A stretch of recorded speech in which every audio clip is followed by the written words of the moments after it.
Here's a follow-up video of my garage slash workshop, and what I'm gonna have to do is I'm gonna have to cut a section of the ceiling out just to get to that box, because as you can see it's off center of the hole that's in the ceiling.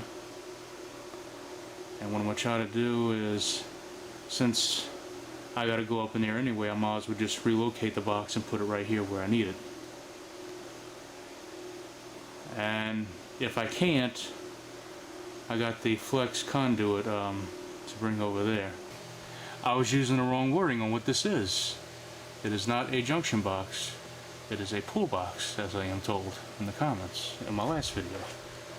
So what I'm going to do is I'm going to pull this wire out, strip this Romanex off of it, and stick the wires back through it. I am going to remove this pull box and put a smaller junction box in its place. The smaller junction box that I got for it is a little too big to go between a light and that 1x. What I'm going to do is I'm going to loosen up the ceiling anchors that I have these lights installed with and move them back a little bit, since I got a little room to play with. As for the main one right there, I have this deeper one.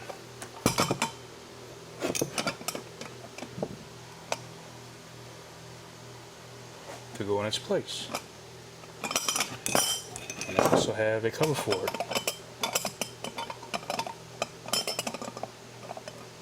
Yeah, there we go. Got a cover for it.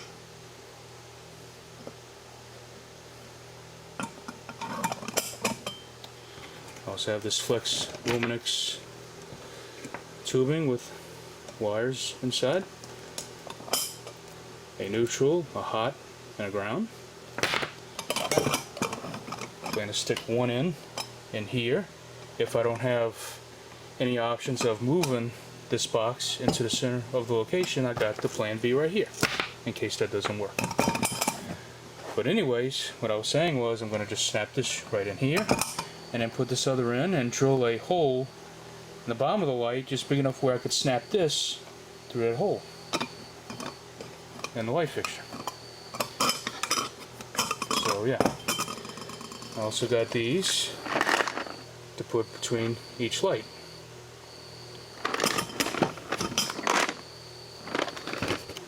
Tomorrow is going to be July the 4th of 2016. So I guess you can get a general idea on what's going to take place in my next video. That's right. This fan is going to get one last go before I give the usable parts to Tori the Fan Man. Oh, naughty, as protonic induction would say. The plans that I have for this garage workshop is it's going to require a bigger breaker than this. I'm going to need something that's going to have longer phases, because I want to put 4 230 breakers in there and a couple of more 115 breakers. So I'm going to need one with longer phases and a longer box, because one of those 230 breakers is going to go to the air compressor, which is going to be sitting in this corner right here. So I don't have 4 to install a outlet for that. It's just going to be like maybe about a foot away. And I'm going to go ahead and install that on the wall, because if I'm going to change this out, then I might as well just pull this pegboard out, and I'm going to be inside the wall anyways, so I might as well do that while I have the pegboard now. I'm also going to have a 230 breaker for a small hot water heater, because I'm going to have a sink where I can wash my hands. I'm also going to have one for a dishwasher that I'm going to use as a parts washer. That idea came from Harley and Spatspear, and I like, their routine on how they clean fan parts and whatnot, so I'm going to do the same thing here in my shop. And I'm going to have one to a 230 breaker for a outlet that's by the workbench for testing 230 volt fans, like Morelli fans from Italy, because I do plan to collect a few of those myself, and other ones. And also, for kicks, to destroy silver plastic and black plastic Millennial Pride Chinese crap as well. And speaking of protonic induction, like I mentioned earlier, I'll just have like maybe a little mild big boy supplies, you know, just strictly for shit like that. I'm not gonna go overboard to the point where I got a whole power grid in my garage, because the last thing that I want to have happen to me is get killed. Wouldn't that make the headlines? Man dies in his garage by his own power grid at an attempt of frying Tickle Me Elmo on his workbench. The doll was recognizable, but the man was burnt to a crisp. Yeah. Not sure if I want to go that far with it, but you get the idea. These are the two junction boxes that I'm going to use for these two ceiling fans once I get them all cleaned up and restored and everything else. Once I'm finished with those, I'm going to have them hanging on the ceiling until I get the blades redone. What I'm going to do first is I'm going to go ahead and get these two boxes installed on the ceiling and start running the conduit pipe to the boxes. So let's see what we got here.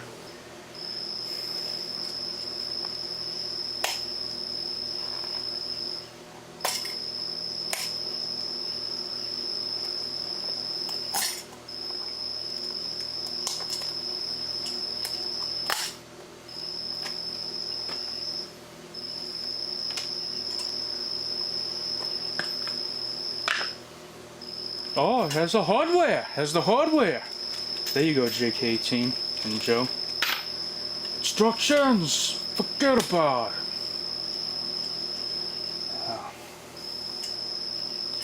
it. Go ahead and make the hole for the J-hook that's going to be installed in the center of it, into a joist in the ceiling, of course. And how we want to put this, yeah, I want to put that in to the joist. So we're going to pop an exit out right here. There you go. Just like that.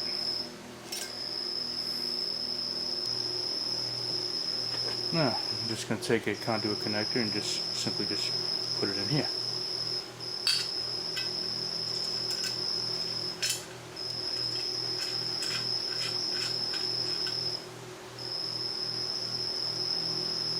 What I'm going to do is put it on the workbench and see how I want to bend the conduit pipe, you know, because I don't want it to just sag, I want it to actually look nice. We'll go ahead and get the conduit pipe, because this one I'm actually going to bend it into an L. I'll show you what I mean in a little while. Put it in and let's see. Because what I want to do is I want to put these little clamps on the pipe to the ceiling. And as you can see, that's not going to do any good because look how much space you got here. So, how are we going to fix that? Easy. I'll show you.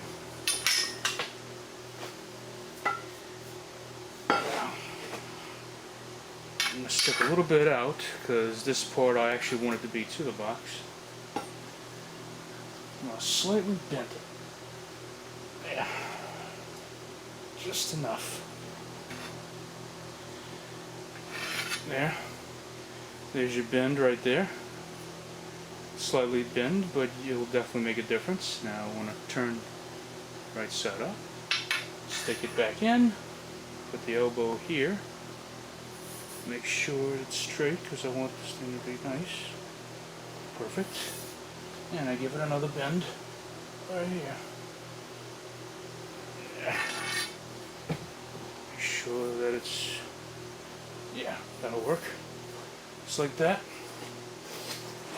I'm gonna go ahead and put it in like this. Actually, I could probably bend it a little more. Hang on. Need a little more. Yeah, a little more.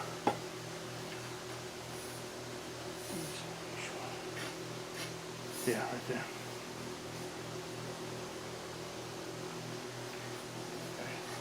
Okay.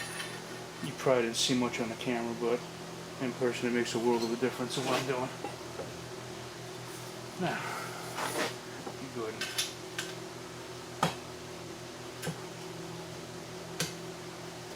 Oh, it's already in. Okay, there we go. I'll just need to screw it out.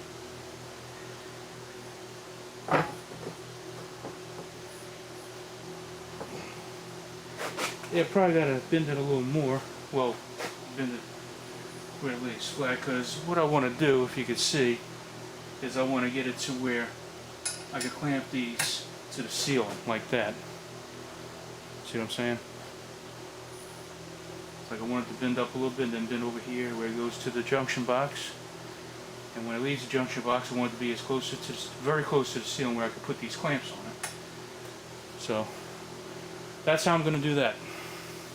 Okay, I got the first box installed for one of the ceiling fans, and I'm going to put one there, but it's not going to be in this video. I'm just going to end the video here.